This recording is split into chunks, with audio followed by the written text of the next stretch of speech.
people are transfixed by what's happening in Canberra. Sitting down there in Melbourne, being a business commentator, give us your view of the world from there. I think it's an interesting, obviously interesting situation in that there's sort of two schools of thought. That the first and the common one is that we're almost being held hostage by these three rogue independent country MPs, and government will grind to a halt, and it's uncertain, so it's bad for business. And then there's the other school of thought that maybe the government not being able to do all that much isn't such a bad thing after all, because a lot of what the government has done in the last, certainly the last term, in the last 10 years, arguably hasn't been overly productive. You go through the roll call of faux pas. So whilst it is uncertain, obviously that doesn't necessarily bode well for markets. Arguably there are certain benefits from it as well. Well, you've looked at corporate excess, that's what your book was about.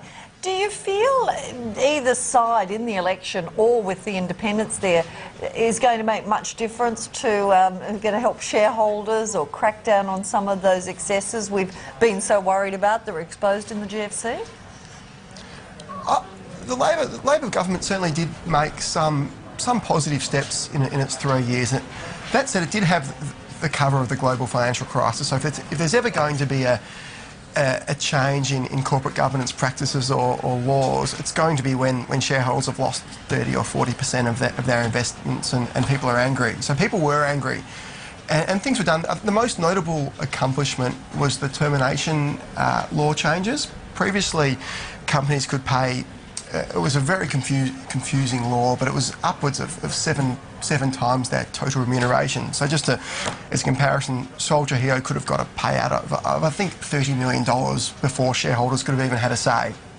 The federal government certainly improved that. They knocked it back down to, I think it's 1 year fixed pay. So in the example of using the Soldier Hero example, he was limited to $3 million termination payment that he could have received. So that was certainly a step forward.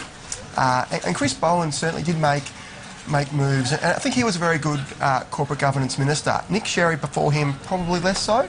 I'm not sure that was why he was moved on, but Bowen certainly did impress a lot in the corporate governance space with his willingness to reform. Indeed, he's being touted as a possible Minister for Finance to replace Lindsay Tanner.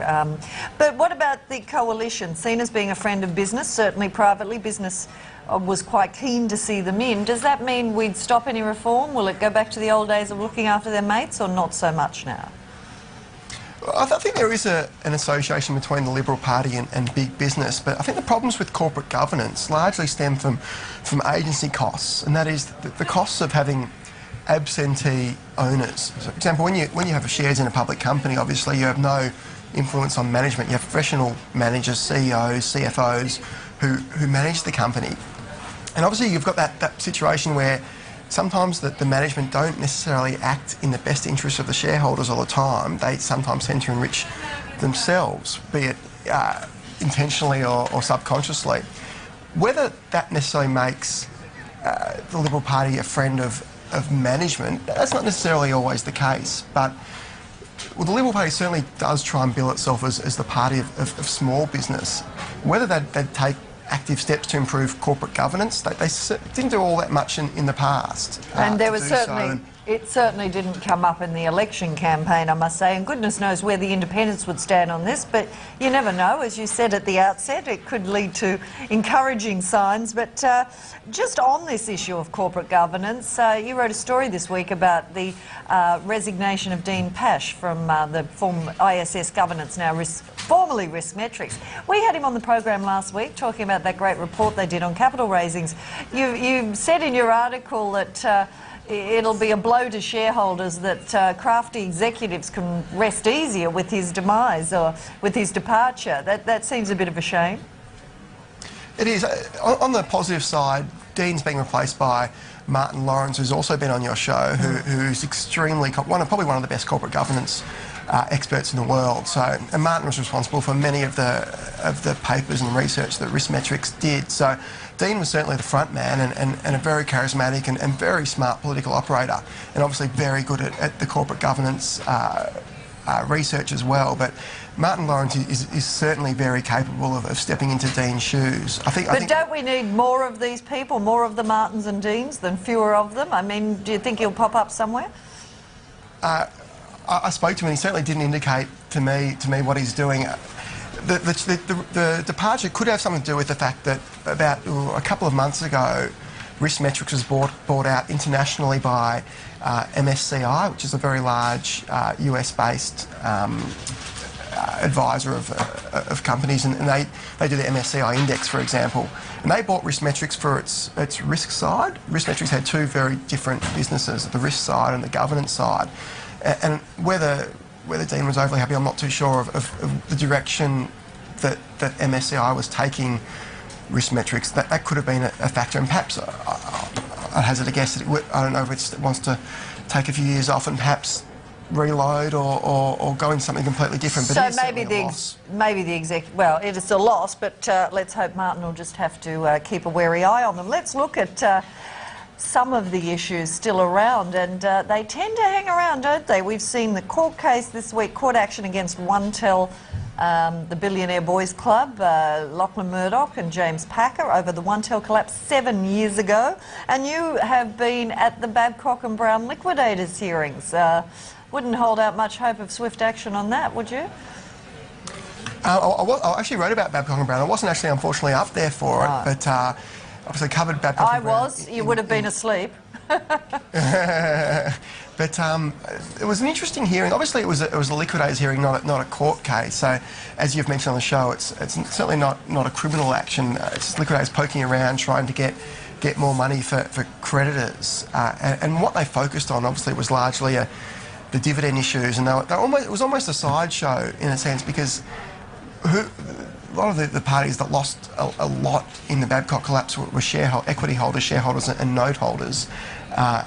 And they may not be getting a huge payout, even if all goes well, given the huge debt overhang and the massive fall in value of assets after Babcock collapsed.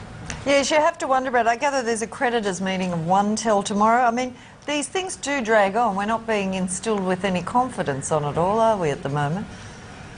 One interesting thing about, I was reading, the OneTel case, OneTel collapsed in around 2001, around April 01.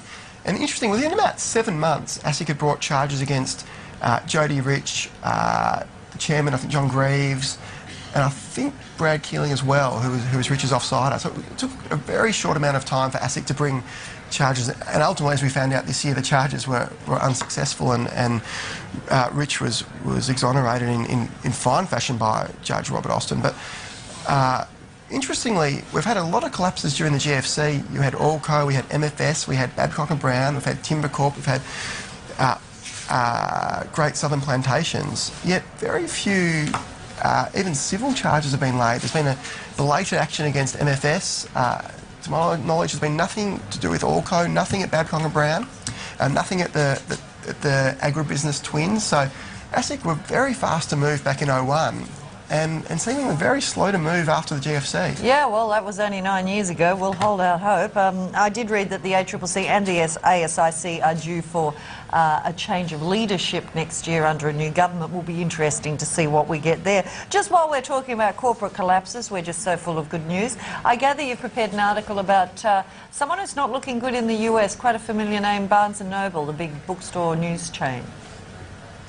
Oh, you're right, Jane. Barnes & Noble's having quite a few issues in the US. They've ironically so a company called Red Group in Australia. Red Group may be more familiar to viewers as the owners of Angus and Robertson and Borders, two of our largest book chains. And Red Group, about 3 weeks ago, announced that they could have some issues with banking covenants. Over in the US, Barnes & Noble, very similar kind of operator, operate the big Barnes-style bookstores, basically have had about a 50% drop in share price in the last month.